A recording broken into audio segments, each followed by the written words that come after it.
এখন চন্দন ঘষা চলছে।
জয়গুরু সকলকে।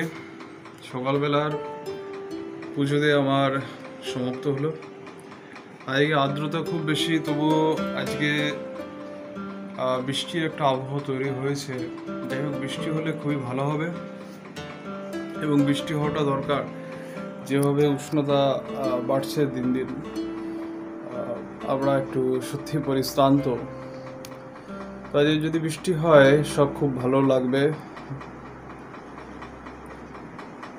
সকলে ভালো করে দিন কাটান, সকলে ঈশ্বরের সাথে কানেক্ট থাকুন, তাতে আপনাদের খুবই মানবিক শান্তি, মানসিক শান্তি এগুলো পাবেন এবং সর্বোপরি জীবনকে ভালো করে জানতে পারবেন। সকলকে আজকে এইটুকুনি। জয়গুরু। সকলের সব কাজে সফলতা আসুক, সকলের দিনটা ভালো করে কাটান। শুভ সকাল। জয়গুরু। দেখতে থাকুন বরমদল চ্যানেল এবং পরবর্তী ভিডিও দেখতে থাকুন।